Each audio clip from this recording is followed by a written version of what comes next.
welcome again to my live show, which is Let's Talk show, which I'm gonna do conduct every night. And today we have with us our guest, Mr. Hiteshwar Thakur, who is expert in e-governance, and very soon he'll be joining us with their views regarding e-governance. अगर हितेश्वर जी आप ये live देख रहे हैं तो kindly connect, send me request, I am gonna to add you, क्योंकि आज का जो ये लाइव है ये है ई गवर्नेंस पे। तो ई गवर्नेंस के एक्सपर्ट हैं आप, और आपसे हम जानना चाहते हैं कि what exactly e governance is and मैंने very warm welcome to sir ji to my, आप लोग हमारे साथ, और very soon you will be on my screen, and today we are going to discuss e-governance, what exactly the e-governance is, and what are, yes, welcome Mr. Hiteshwar जी, आप का स्वागत है हमारे चैनल पे दोबारा से। आप हमें ई गवर्नेंस पे थोड़ा सा बताएं कि what exactly e governance is and what ये किस पर्पस के लिए, what was the purpose of e governance in erstwhile J&K earlier, now UT. तो आप इसके बारे में थोड़ा सा हमें बताएं कि ई गवर्नेंस का एक्चुअली पर्पस क्या था J&K में, और ये प्रैक्टिकली इम्प्लीमेंट हुआ या नहीं हुआ, या क्या कारण रहे हैं, वो आप बखूबी जानते हैं। तो आप इसके बारे में थोड़ा सा रोशनी डालें। Hello, good evening Gauhar ji. Good evening. सबसे पहले तो आपका बहुत बहुत धन्यवाद, एक बार फिर से आपने मुझे ये अवसर दिया अपने शो में, और हम आपके बहुत शुक्रगुजार हैं इसके लिए। तो सबसे पहले तो जो हमारे दर्शक हैं, हाँ बोले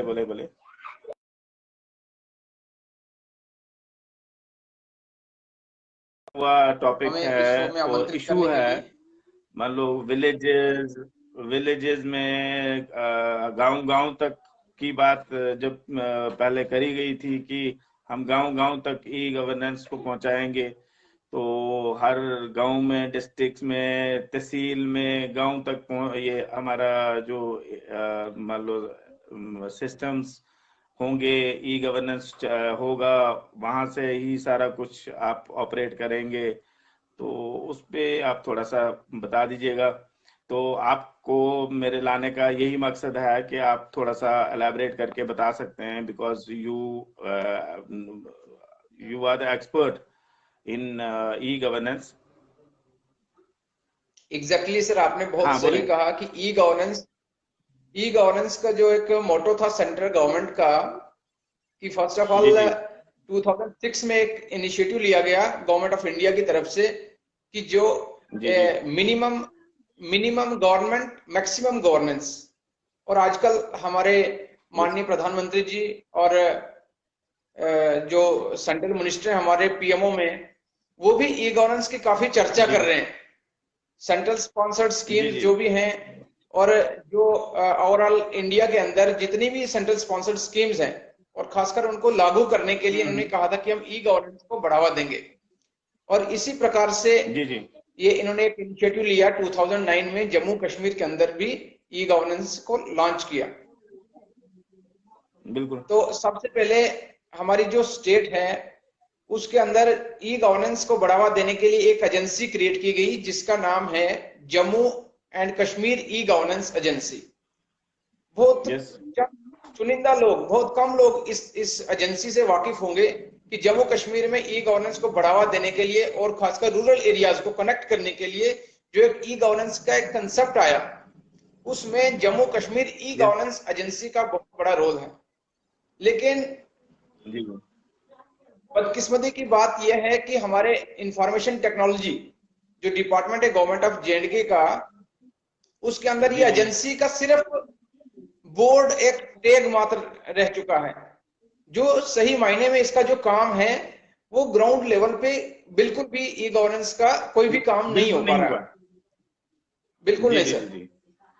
और ये आप इसमें हम लोग, इसमें हमें ये बहुत ही आश्चर्य हो रहा है, बहुत ही आश्चर्य हो रहा है कि ये जो ई गवर्नेंस जिसके नाम पे पूरे ओवरऑल इंडिया के अंदर चर्चा हो रही है और हमारी स्टेट के अंदर बदकिस्मती से किसी भी स्टेज पे अभी तक ये पूरे मायने में मतलब इसको लॉन्च वो पूरे तरीके से नहीं किया गया। हजारों करोड़ की funds Jammu Kashmir e governance agency जो है, ई गवर्नेंस के नाम पे सेंटर से पैसा आ रहा है, लेकिन इसको इम्प्लीमेंट करने के लिए जो स्कीमें हैं उसमें ये पैसा यूटिलाइज बिल्कुल भी नहीं हो रहा है। तो 2009 में तो आ रहा है, कागजों में बिल्कुल आ रहा है, लेकिन ग्राउंड लेवल पे हमें कार्रवाई हो रही है, कागजों की कार्रवाई हो रही है, सिर्फ कागजों को घुमाया जा रहा है। बाकी जो ग्राउंड लेवल पे मैं आपको बताऊं कि ऐसा बिल्कुल भी, अभी आप देख लीजिए यहाँ आयुष्मान भारत स्कीम चल रही है। यस, हर एक मतलब रूरल एरियाज में पूरे ओवरऑल जम्मू एंड कश्मीर में इसके जितने भी लोग हैं बेनिफिशियरी हैं उसका फायदा उठा रहे हैं, लेकिन उसमें से भी हमारी 10% पॉपुलेशन ऐसी है जिनको आयुष्मान भारत स्कीम का बिल्कुल भी नॉलेज नहीं है, और ना ही उनकी जो बेनिफिशियरीज हैं, जो बेनिफिशियरी को फायदा होना चाहिए, जो लोग इसमें आने चाहिए, उनका नाम उस लिस्ट में ही नहीं है, लिस्ट में और ही जो नहीं काम है। बिल्कुल ई गवर्नेंस एजेंसी का ये काम था कि उन लोगों को जल्द से जल्द डिजिटाइज वो डाटा किया जाए, और इसी ई गवर्नेंस की एक कड़ी है। हमारे पास कुछ सेंटर्स इन्होंने 2009 में खोले थे जिनका नाम आप बखूबी जानते होंगे, कॉमन सर्विस सेंटर स्कीम के माध्यम से ये खिदमत सेंटर्स के नाम से जम्मू कश्मीर में लॉन्च किए गए। जी। अब इनका मकसद क्या था? ये जो सेंटर बनाए गए इनका सेटअप सिर्फ रूरल बेस्ड एरियाज के लिए किया गया। एक जो गाइडलाइन थी नेशनल ई गवर्नेंस प्लान की, जो गाइडलाइन थी सर, उसमें ऐसा था कि हर 6 पंचायतों में एक सेंटर एस्टेब्लिश किया गया। 2012 तक ये सेंटर इन्होंने एक टारगेट दिया था स्टेट को कि आपने 2011 तक 1200 तक सेंटर आपने एस्टेब्लिश करने हैं। और ये टारगेट फिक्स किस लिए रखा गया था? ये टारगेट फिक्स इसलिए रखा गया था कि जो पंचायतों के अंदर जो रूरल हाईली एजुकेटेड यूथ जो है, जो प्रोफेशनल यूथ है, उसको रोजगार दिया जाए। अब इन्होंने क्या किया, Jammu Kashmir e governance agency का ये काम था कि उन्हें इन सेंटर्स को सेटअप करके उनकी जो गवर्नमेंट की जो ई गवर्नेंस सर्विस थी उसको उनके थ्रू यूटिलाइज और ये चैनलाइज करना था, आगे पब्लिक को एक फायदा पहुंचता एक सिंगल विंडो सिस्टम के माध्यम से। लेकिन 2012 और 14 में ऐसा हुआ कि जब सेंट्रल गवर्नमेंट की तरफ से इस ई गवर्नेंस के नाम पे बहुत सारी फंड्स आने लगी, 1000 करोड़ से ज्यादा फंड्स ई गवर्नेंस के नाम पे अभी तक Jammu Kashmir e governance agency के पास आ चुके हैं। यस, हाँ। लेकिन जिसका कि सिर्फ और सिर्फ क्या था, जो ये सेंटर एस्टेब्लिश किए गए थे खिदमत सेंटर्स के नाम से, इनको विएबल करने के लिए, इनको पूरी सर्विसेज इनके थ्रू वो आगे मतलब लॉन्च करने के लिए वो पैसा इनको एक सेटअप करके देना था, और जो ई गवर्नेंस की जितनी भी सेंट्रल स्पॉन्सर्ड स्कीम की जो सर्विसेज थी वो इन सेंटर्स को एक ट्रेन करके आगे रूरल एरियाज तक पहुंचानी थी वो। जी।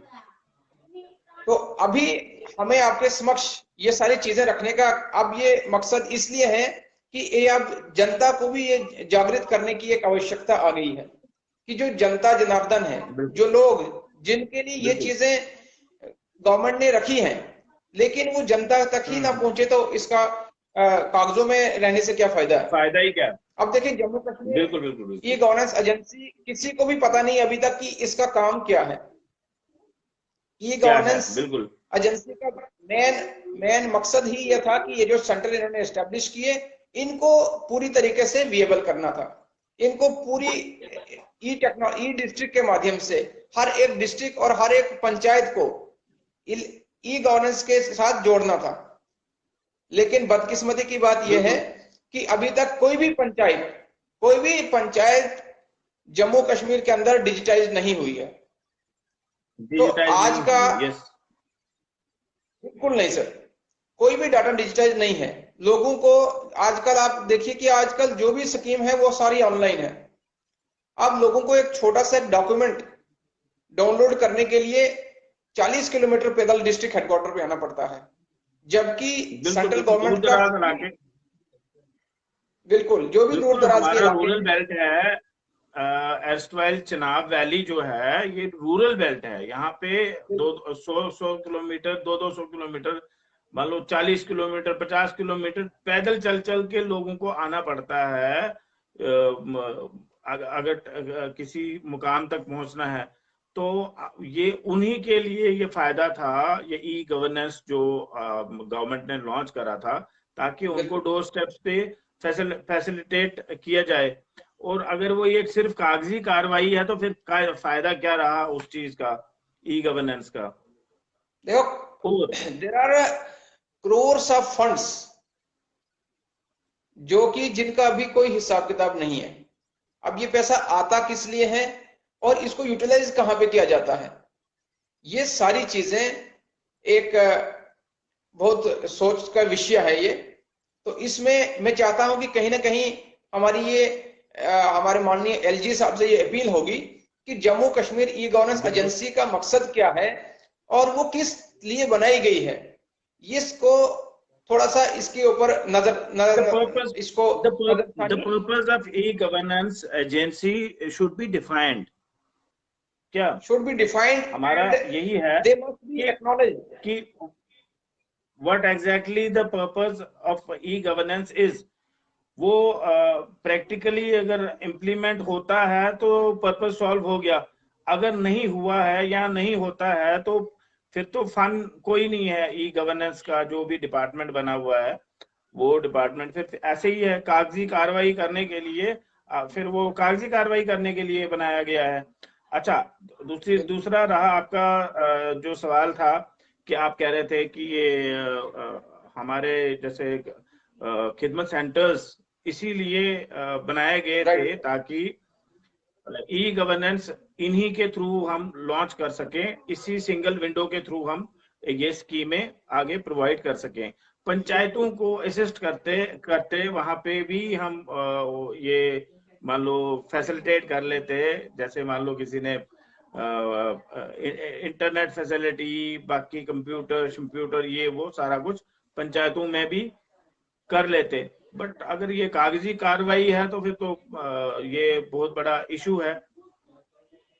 ये बहुत ही मतलब कि ये बहुत सोचने वाली बात है और ये बहुत बड़ा एक स्टेट लेवल का इशू बन गया है। स्टेट नहीं, यहाँ तक कि नेशनल लेवल का इशू है सर। ये ई गवर्नेंस जो है, जो नाम मात्र नहीं रहनी चाहिए। 21st सेंचुरी के अंदर डिजिटल इंडिया एक प्रोग्राम था जिसका एक मेन मोटो ही था कि हमने ई गवर्नेंस, मिनिमम गवर्नमेंट और मैक्सिमम गवर्नेंस को बढ़ावा देना है।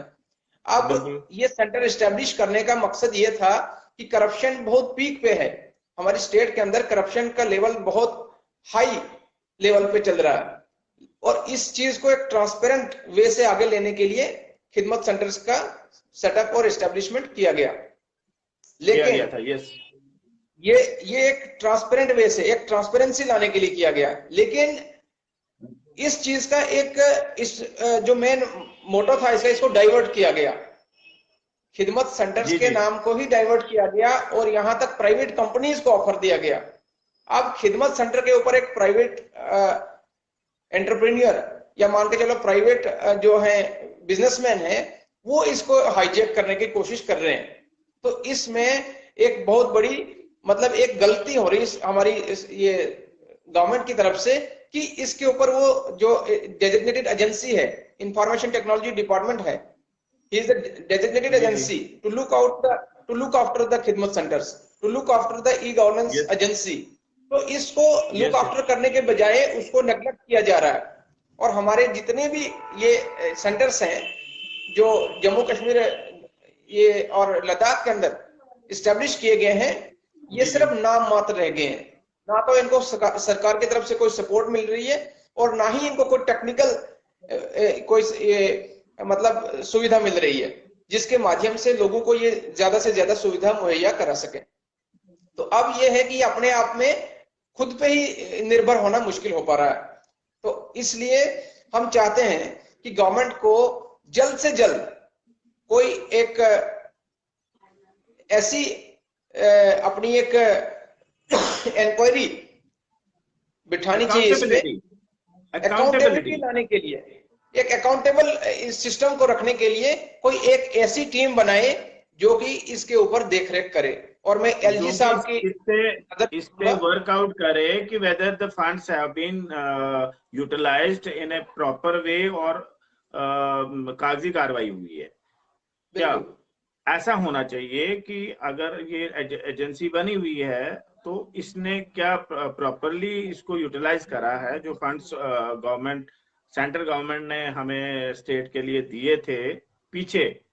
मैं पुरानी बात कर रहा हूँ, अभी भी दे रही है, जो पुराने पहले दिए गए हैं whether they are utilized in a proper way और नॉट। अच्छा दूसरी बात, यहाँ पे कमेंट आ रहा है मुझे कि आधार को भी इन्होंने रोल आउट करना था, आधार भी नहीं करा।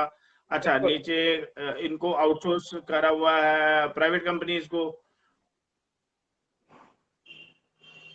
ये संदीप कश्यप जी एक क्वेश्चन कर रहे हैं, खिदमत सेंटर्स एस्टैब्लिश्ड क्या दे लोगों के बहुत आधार सर्विस रोल आउट हो रही प्राइवेट कंपनीज के थ्रू। हाँ यस, अच्छा आधार कार्ड भी रोल आउट होना चाहिए था थ्रू खिदमत सेंटर।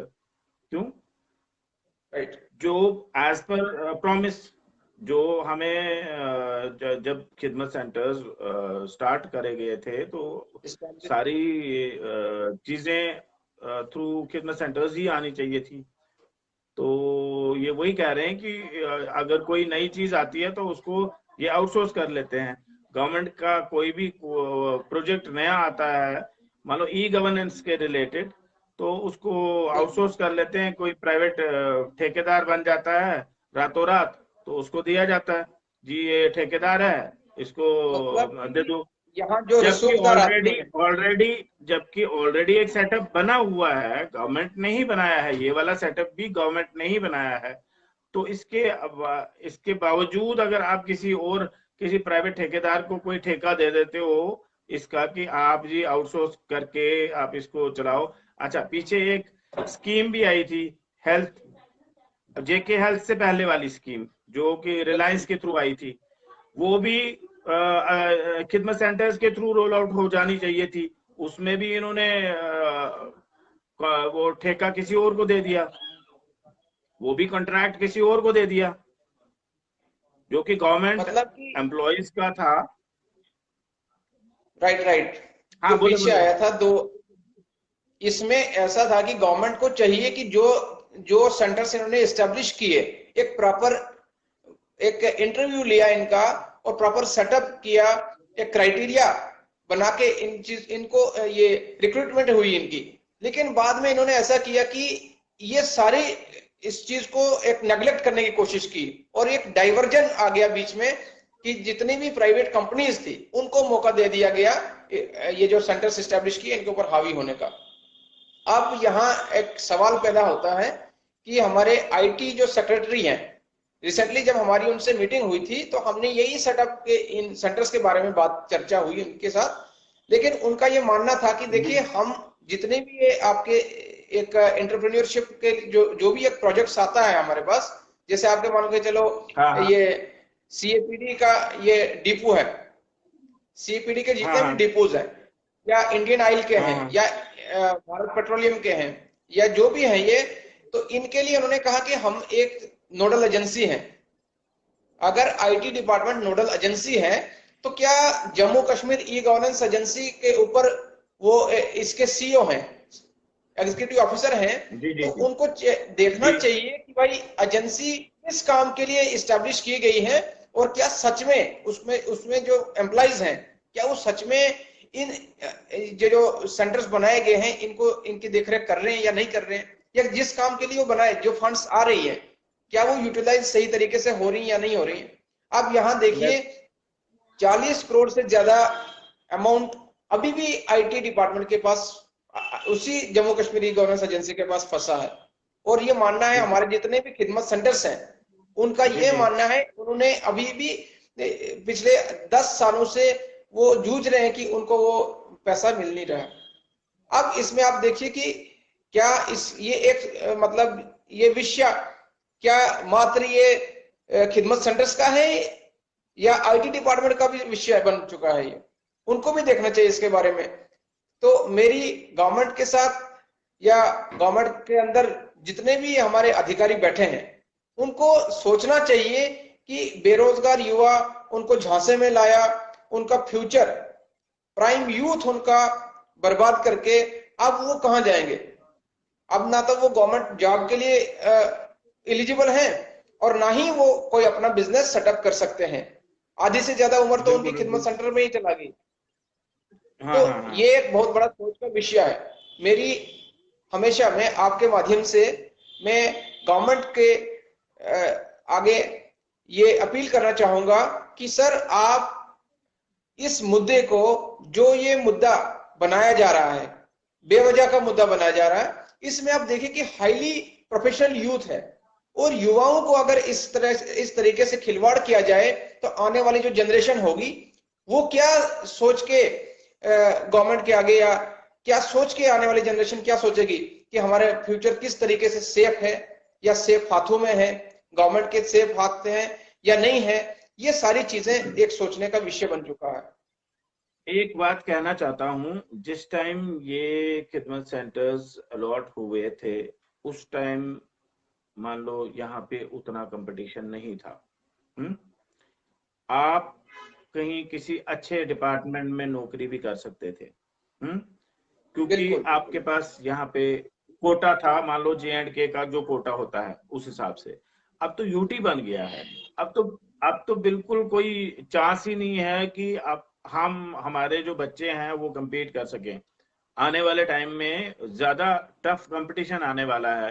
तो अगर हमारे जो क्रीम उस टाइम जो पोस्ट ग्रेजुएट ग्रेजुएट जिन्होंने ये वाला ऑप्ट किया कि हम खिदमत सेंटर्स ले लेते हैं जी, एज पर जेके बैंक जो अथॉरिटीज थी उस टाइम की, उन्होंने तो ये कहा था कि ये बहुत बड़ा प्रोजेक्ट है, आप बहुत वही एज पर बिलाल साहब जो उन्होंने बीच में कहा था जी आप बहुत बड़ा ये आप प्रोजेक्ट ले रहे हैं तो आप तो माला माल हो जाएंगे।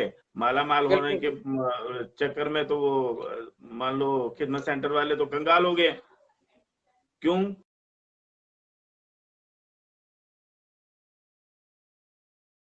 वो बारों बार चली जाती हैं। जो ठीक।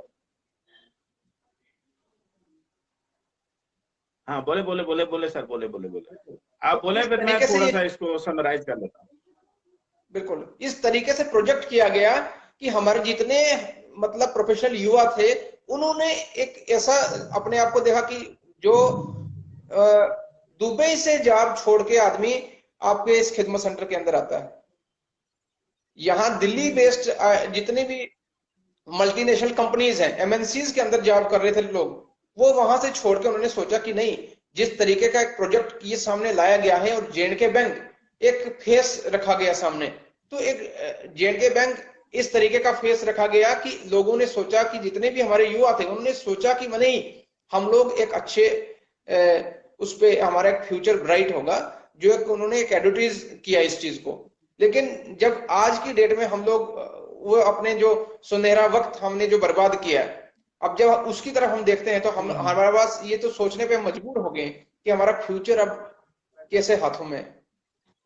तो ये सारी चीजें हैं। और दूसरी बात मैं आपके माध्यम से हमारे जो व्यूवर्स हैं उनको भी ये बताना चाहूंगा, और हमारी जो गवर्नमेंट है, माननीय एलजी साहब से मैं अनुरोध करूंगा कि सर आप इसके ऊपर संज्ञान लीजिए और आप आईटी डिपार्टमेंट को कम से कम एक डायरेक्शंस दीजिए कि आपने ये सेंटर अगर इस्टेब्लिश किए तो उनमें कौन लोग हैं जो इस चीज को, ये इस एजेंडे को, जो खिदमत सेंटर का एक इश्यू है, इसको डाइवर्ट कर रहा है।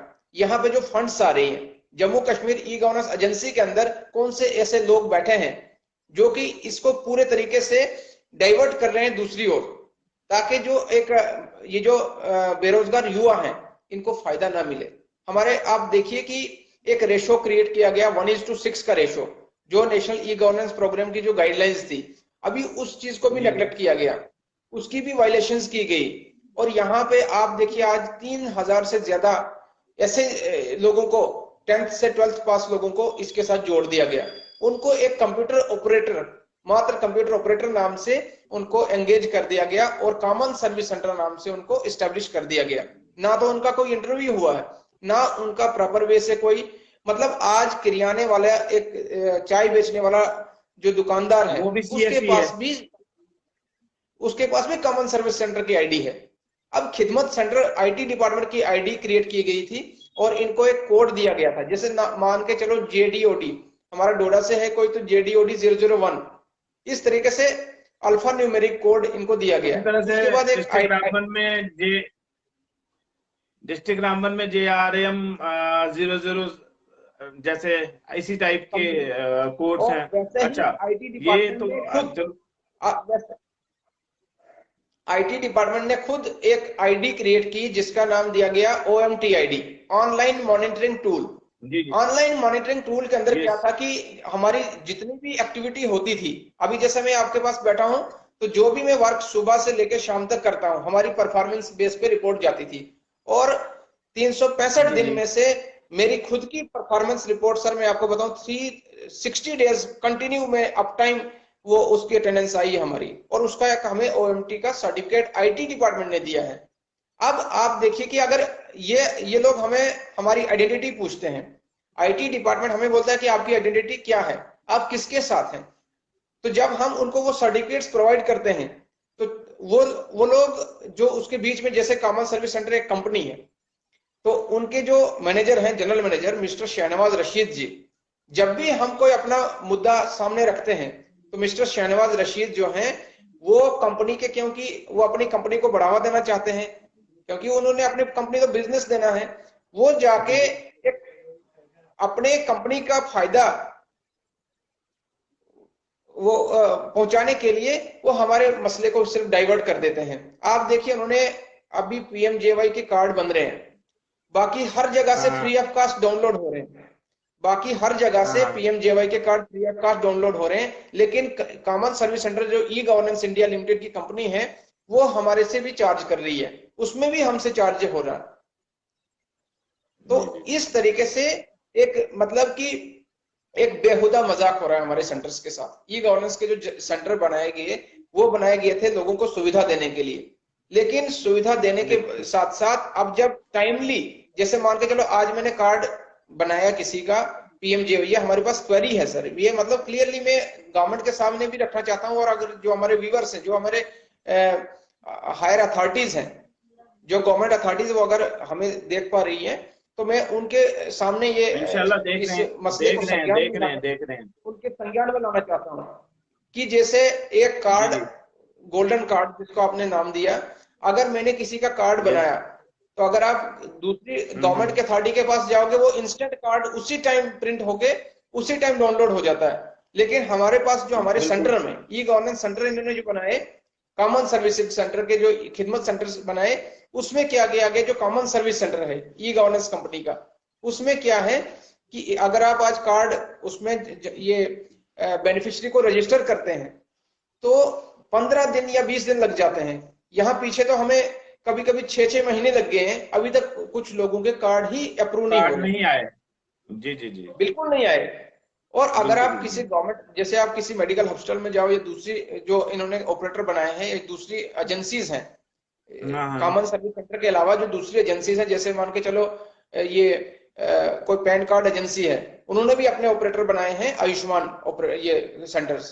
तो आयुष्मान सेंटर में अगर कोई जाएगा, उसमें अभी आपने अपने आप को रजिस्टर किया, उसी टाइम तुरंत आपका 5 या 10 मिनट में या 1 घंटे में, सेम डे में आपका कार्ड जनरेट हो जाता है। और उससे क्या होता है कि हमें डिमोरलाइज किया जा रहा है। हमारे जो खिदमत सेंटर्स हैं वो डिमोटिवेट होते हैं और डिमोरलाइज होते हैं। क्यों होते हैं? क्योंकि टाइमली वो सर्विस अपनी लोगों को नहीं दे पा रहे हैं, नहीं प्रोवाइड कर सकते, और कर रहे हैं।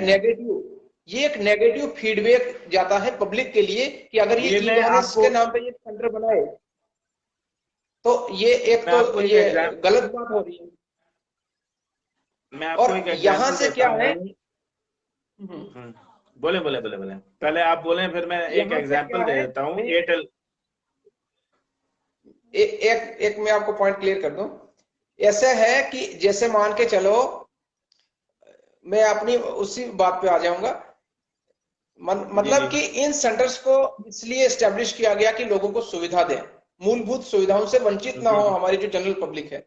लेकिन आपके माध्यम से मैं मिस्टर शहनवाज रशीद जी, जो अपने आप को एक बहुत बड़ा जनरल मैनेजर मान रहे हैं, तो मैं उनके लिए एक मैसेज देना चाहूंगा कि साहब आप इस चीज को स्ट्रीमलाइन कीजिए।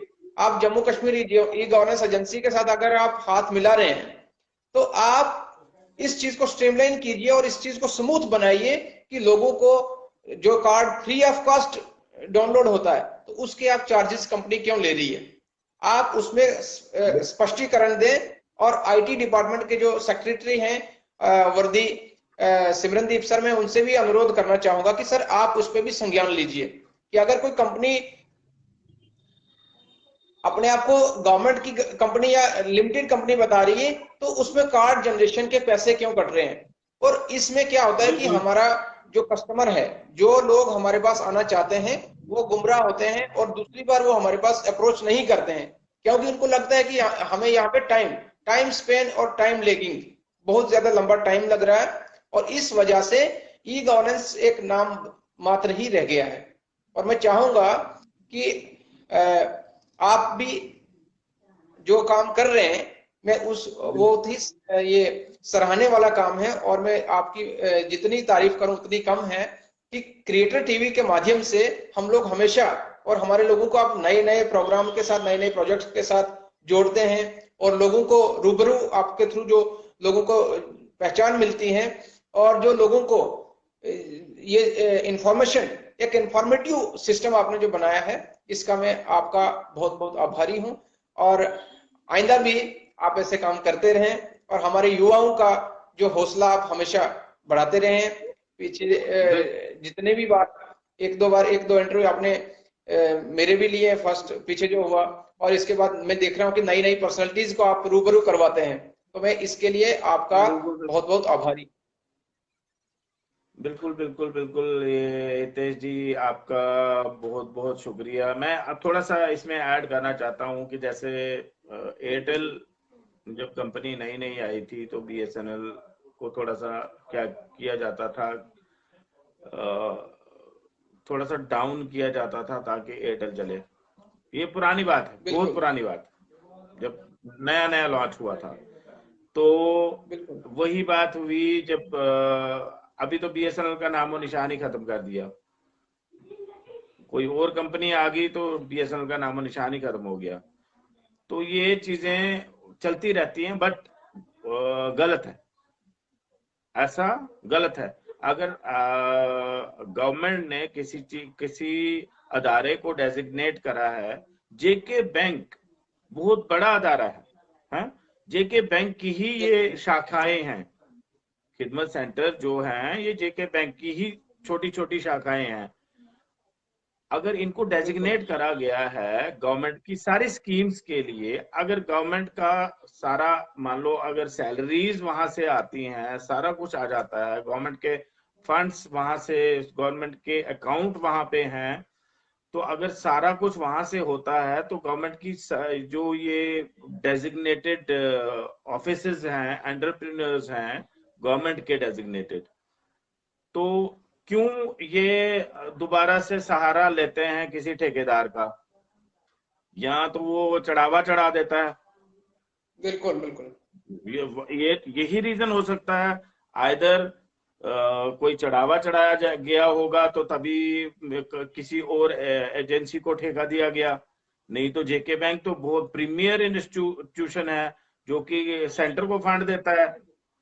हाँ, J&K गवर्नमेंट उसके ऊपर चलती है।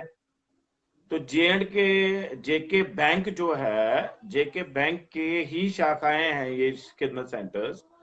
इनके बजाय किसी थर्ड पर्सन को फायदा पहुंचाने के चक्कर में ये हमारे जो यूथ हैं, जो ग्रेजुएट पोस्ट ग्रेजुएट से नीचे एक भी बंदा आप दिखा दो मुझे, कोई नहीं होगा। जितने भी खिदमत सेंटर ओनर्स हैं, ये क्या कहते हैं कि एंटरप्रेन्योर्स हैं, वो रोजगार पैदा करते हैं।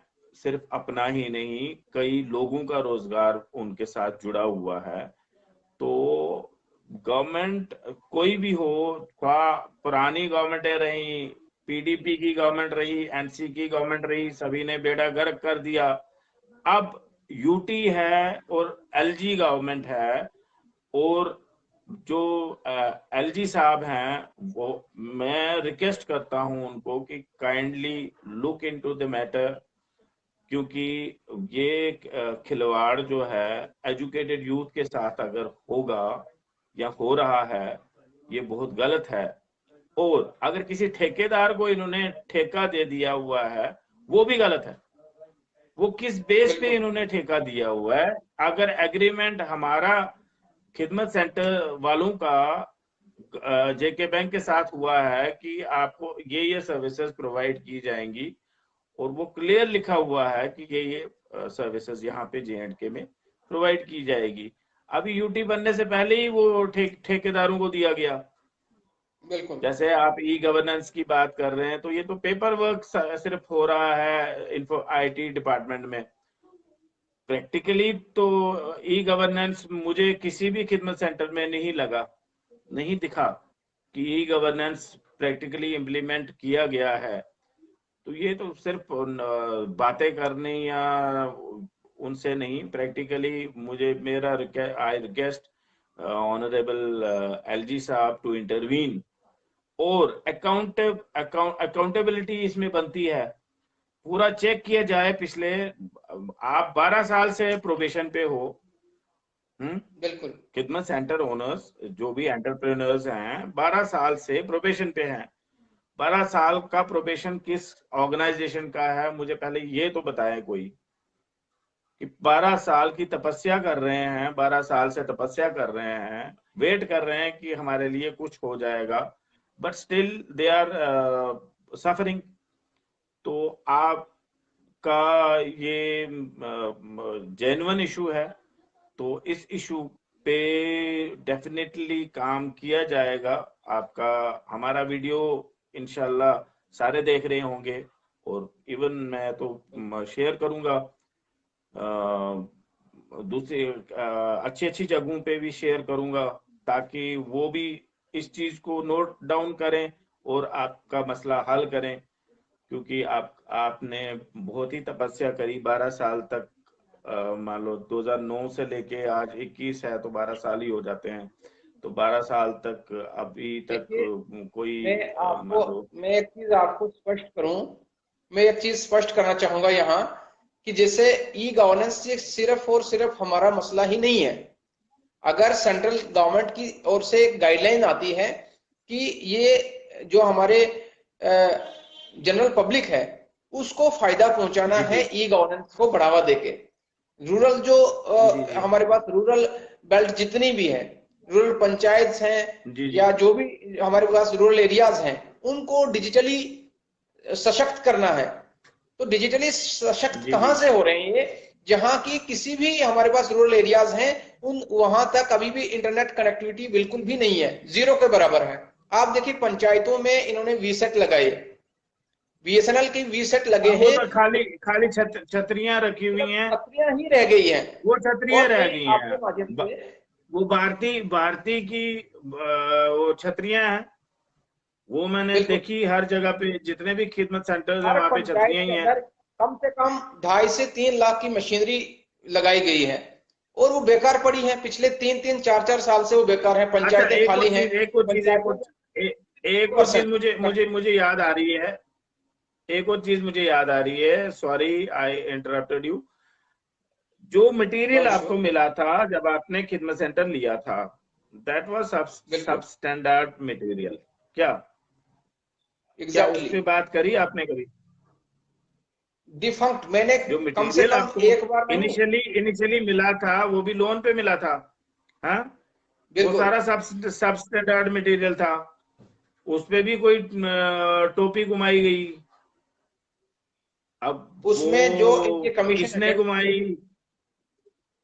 अब वो बैंक, हाँ अब हमारे सामने तो जेएनके बैंक है, हमें तो जवाब देना चाहिए बैंक कि भाई किस लहजे में उन्होंने वो डिफंक्ट मशीनरी हमें प्रोवाइड की, और जिसका कि जी हमें जी जी जी इतना उसका खामियाजा हमें 4-4 लाख लोन देके भुगतना पड़ा। तो अभी भुगतना हमारे पड़ा, पास यस कुछ यस लोग यस। ऐसे भी हैं, कुछ एंटरप्रेन्योर्स हमारे पास ऐसे हैं कि जिनका अभी लोन भी खत्म नहीं हुआ है, 12 साल बीत जाने के बाद भी लोगों के अभी लोन चल रहे हैं। तो ऐसा लोन एक विषय है ये, जिसपे चर्चा होनी चाहिए, और हमारे जो मीडिया भाई दूसरे भी हैं उनको भी इस चीज पे कवरेज लेनी चाहिए, आईटी डिपार्टमेंट से पूछना चाहिए, Jammu Kashmir e governance agency से जवाब मांगना चाहिए कि जो ऑफिसर्स वहां बैठे हैं, जो वहां पे लोग बैठे हैं, तो उनका काम क्या है, किस लिए वो वहां पे बैठे हैं, और क्यों वो खिदमत सेंटर्स को गुमराह कर रहे हैं। अगर खिदमत सेंटर आईटी डिपार्टमेंट की एक, और अगर खिदमत सेंटर है तो सीएससी का क्या फन है? मुझे मुझे तो कम सीएससी से कम क्यों ये आया, लॉजिक समझ नहीं आया। हर एक अगर स्टेट खिदमत, में, हर एक स्टेट में ये बात, जब हमारी पीछे जो सीईओ हैं मिस्टर दिनेश त्यागी, ई गवर्नेंस इंडिया लिमिटेड के जो सीईओ हैं, उनसे हमारी बात हुई, मैं दिल्ली में उनसे मिला, तो हमने उनसे यही जी बात की कि जम्मू कश्मीर के अंदर हर एक स्टेट का अपना सेंटर है, ई गवर्नेंस सेंटर। जैसे हिमाचल जी में है सुविधा केंद्र है, जी यूपी में है कोई और नाम से है, पंजाब के अंदर है दूसरे नाम से है, हर एक स्टेट का अपना ई गवर्नेंस सेंटर है। जम्मू सेंटर है, कश्मीर के अंदर भी कॉमन सर्विसेज खिदमत सेंटर सेंटर को नाम से। खिदमत सेंटर के नाम से, और यहाँ पे हमारे पास लिस्ट इन्होंने एक, जब हमने ये जम्मू में आवाज उठाई, तो इन्होंने, जो इनके सीईओ है chief operating officer mister Rahul Krishna e governance company के, जी जी उन्होंने भी ये चीज उन्होंने भी एक्सेप्ट की, और उन्होंने तुरंत दूसरे ही दिन एक लिस्ट जारी की कि हर स्टेट का अपना अपना ई गवर्नेंस सेंटर है, और उसका अपना अपना नाम है। जम्मू कश्मीर के अंदर भी खिदमत सेंटर के नाम से जाना जाता है। अब इन्होंने क्या किया, इन्होंने जी जी डिजिटल सेवा केंद्र खोल दिए। अब हमारे पास एक डिफरेंस क्या है, खिदमत सेंटर और डिजिटल सेवा केंद्र में डिफरेंस क्या है। एक किरियाने वाले के पास भी वो आईडी इन्होंने दे दी, लेकिन खिदमत सेंटर एक एस्टेब्लिश्ड सेंटर है, जो कि काम ऐसा सेंटर था जिन्होंने one of the mission mode project under the digital India programme, उसके अंदर इसको बनाया गया था। और ये किस लिए था, ये एक डिलीवरी एक्सेस डिलीवरी सिस्टम था, जो कि ई गवर्नेंस की जितनी भी सर्विसेज थी, there are 29 different departmental services which are channelized through these khidmat centers, which are utilized through these khidmat centers, but all this is go all in vain।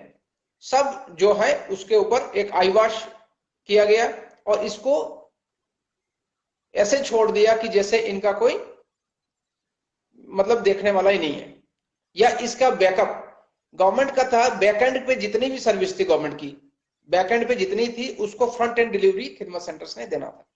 ये एक main motto था इसका।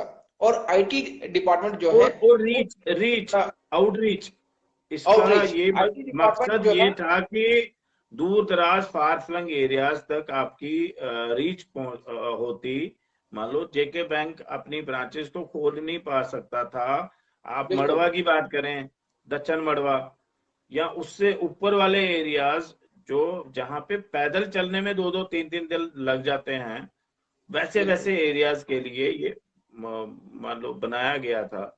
तो अब अगर वो चीजें सर्विसेज नहीं प्रोवाइड कर रहे हैं, या इन्होंने किसी ठेकेदार के साथ टाई अप कर दिया है, तो वो गलत बात है। अब इससे क्या होता है कि वो ये हमारे बात यूथ है, हमारा जो प्रोफेशनल यूथ है, जब ये पार्टनरशिप दूसरे प्राइवेट कंपनीज के साथ करते हैं, या कोई बड़ा कॉन्ट्रैक्टर बीच में आ जाता है, तो वो हमारे जो हमारा एक जो ये स्कीम जिसके लिए ये सेंटर बनाए गए थे, उनका एक माइंड एक डाइवर्ट कर दिया जाता है कि जो चीजें हमें गवर्नमेंट ने देनी है उस चीज को स्विच आउट करके दूसरी साइड डाल देते हैं।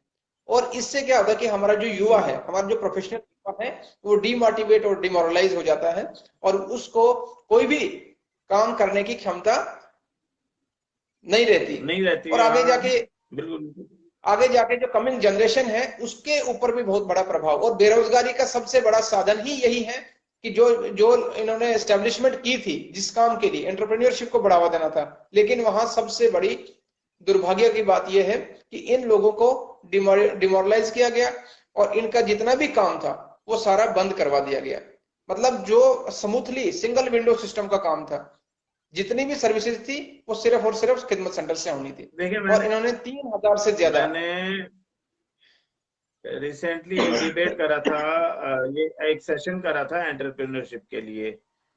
तो एंटरप्रेन्योर्स को बढ़ावा देना, अभी देखो गवर्नमेंट भी हर एक को गवर्नमेंट जॉब नहीं दे सकती। उस टाइम भी अगर किसी ने ये स्टेप लिया, खिदमत सेंटर लिया, तो बहुत बोल्ड स्टेप लिया हुआ है। बिल्कुल।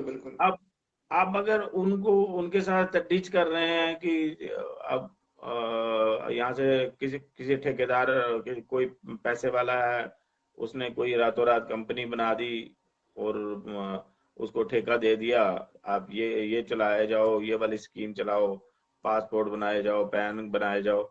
नहीं तो ये सारी चीजें तो आपके थ्रू ही आनी चाहिए थी, आपकी ही विंडो के थ्रू आनी चाहिए थी। अगर इन्होंने कोई बड़े बड़े ठेकेदार ही बनाए थे, लेकिन जो सर्विसेज देनी थी कम से कम वो खिदमत सेंटर्स को फ्रंट एंड पे रखते।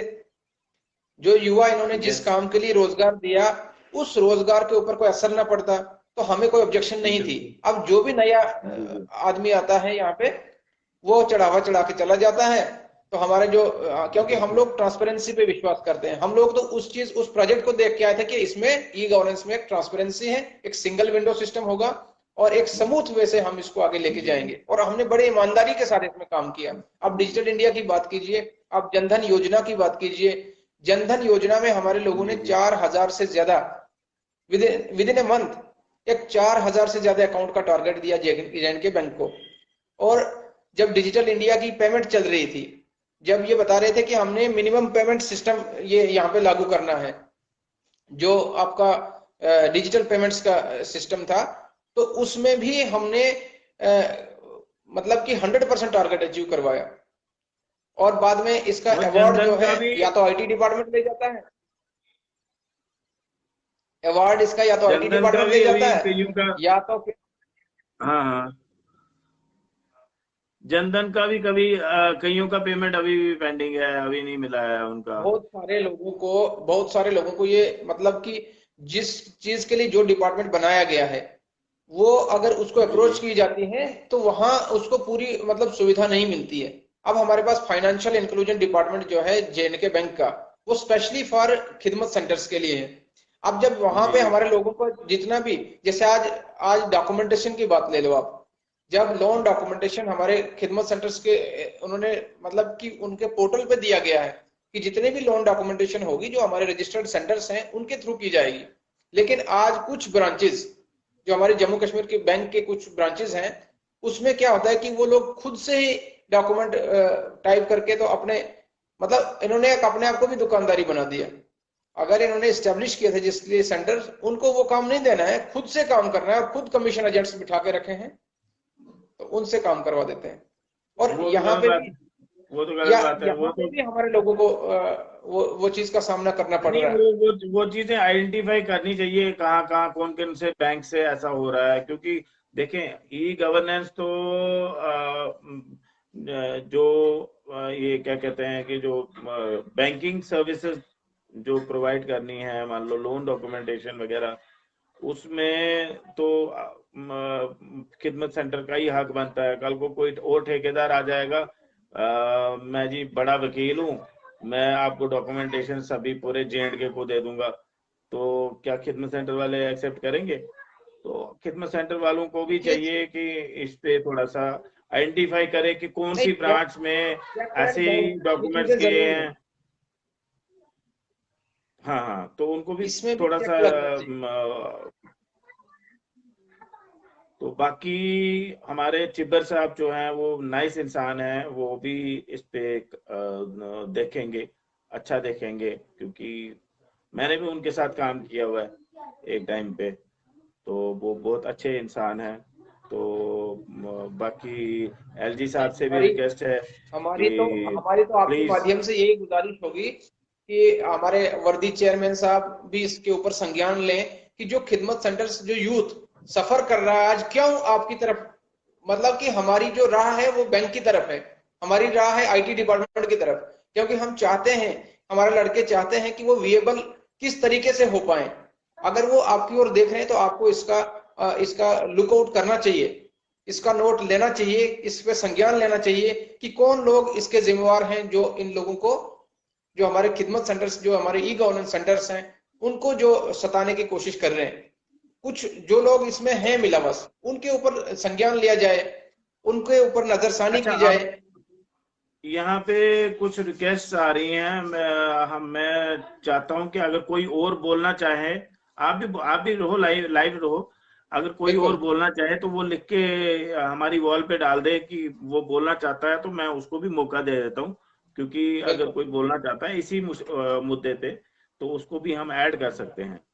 अगर कोई बोलना चाहता है तो वो हमारे लाइव सेशन में, जो इस वक्त चल रहा है हमारा लाइव सेशन, उसमें अगर बोलना चाहता है, कोई कोई कोई क्वेरी है, कोई मान लो अम, किसी भी तरीके का बोलना चाहता है, मगर इसी ई गवर्नेंस और खिदमत सेंटर वगैरह इस पे अगर कोई बोलना चाहता है, मुझे रिक्वेस्ट यहाँ पे दो रिक्वेस्ट हैं, बट लिख के अगर रिटर्न में वो अगर वॉल पे डाल देते तो वो अच्छा था।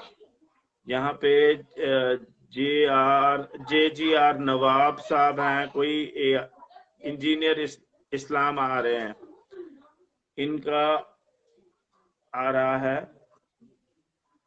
तो संदीप कश्यप, रमेश उत्तम सिंह, अगर कोई और ऐड होना चाहता है, बात करना चाहता है, तो मैं हर एक को मौका देना चाहता हूँ। मैं देखें, हितेश्वर जी ने तो बहुत अच्छी बातें करी और फैक्ट्स पे बात करी, और पूरा एलैबोरेट करके हमें बता दिया कि ई गवर्नेंस का कब से स्टार्ट हुआ था, कैसे हुआ था, क्यों, क्या पर्पस था, हमारे खिदमत सेंटर्स के थ्रू ही आना चाहिए था, बट ठेकेदार ने बीच में टांग अड़ा दी, तो ठेकेदार को दे दिया गया जो पैसा शैसा चढ़ावा चढ़ा होगा, तो इसी वजह से कॉन्ट्रैक्टर्स को दिया गया। अदरवाइज J&K में तो एज पर प्रॉमिस, मुझे भी याद है 2009 में, उन दिनों मैं भी जेके बैंक का ही एक पार्ट था, तो 2009 में वादा किया गया था कि ये सारी जो सर्विसेज हैं, जेके ये जेके बैंक, जो भी गवर्नमेंट की स्कीम्स आएंगी वो इस एक ही विंडो के थ्रू आएंगी, जो कि खिदमत सेंटर है। और उसी चलते बहुत सारे लड़के जो अच्छी अच्छी पोजीशंस पे जा सकते थे, अच्छे अच्छे प्रोफाइल्स ले सकते थे, कोई केएस कर सकता था, कोई आईएएस कर सकता था, मगर उन्होंने केएस आईएएस को ठुकरा के एंटरप्रेन्योरशिप पे ध्यान दिया, और चाहा कि हम एंटरप्रेन्योरशिप करें और एंटरप्रेन्योर्स बने, हम रोजगार पैदा करें, लोगों को रोजगार दें। बट नहीं, ऐसा अनफॉर्चुनेटली नहीं हुआ। We have lost. Practically practically ऐसा नहीं हुआ। प्रैक्टिकली खिदमत सेंटर जो एंटरप्रेन्योर्स है उनके साथ धोखा हुआ है। और अभी लास्ट टाइम आपने जब प्रोटेस्ट करा था, तो आपके साथ वादा किया गया था, जितेंद्र सर ने आपके साथ वादा किया कि आपको रेगुलाइज करा जाएगा। तो अगर रेगुलाइजेशन हो जाता है तो बहुत अच्छी बात है। मेरी भी दुआ है आप लोगों के लिए कि आपका रेगुलाइजेशन हो जाए, ताकि सारे, क्योंकि आप तो रोजगार देने वाले लोग हैं, तो मुझे बहुत अच्छा लगता है कि जो गवर्नमेंट पे डिपेंडेंट नहीं है, जो रोजगार खुद क्रिएट करते हैं और लोगों को रोजगार देते हैं, तो ये बहुत अच्छा है। तो अगर कोई बात करना चाहता देखिए है तो मेरा वो मौका था वॉल पे सारे लिख के युवाओं को। भेजें। ये हाँ गौहर जी, बोले। मैं आपको बताऊं कि ये एक सुनहरा मौका था। गवर्नमेंट ने जो एक इनिशिएटिव लिया था उस टाइम, एक बहुत अच्छा इनिशिएटिव लिया था कि जो युवा हैं, जो आईटी प्रोफेशनल युवा हैं खासकर, उनको ये मौका दिया था। फर्स्ट टाइम स्कीम जेएनके के अंदर आई थी, तो हम लोगों ने ये चाहा था कि हमें दूसरे बड़े बड़े अवसर छोड़ के हम लोग इस तरफ आए थे कि हमें एक अपनी प्रतिभा को, हमें अपने टैलेंट को उभारने का एक मौका मिले।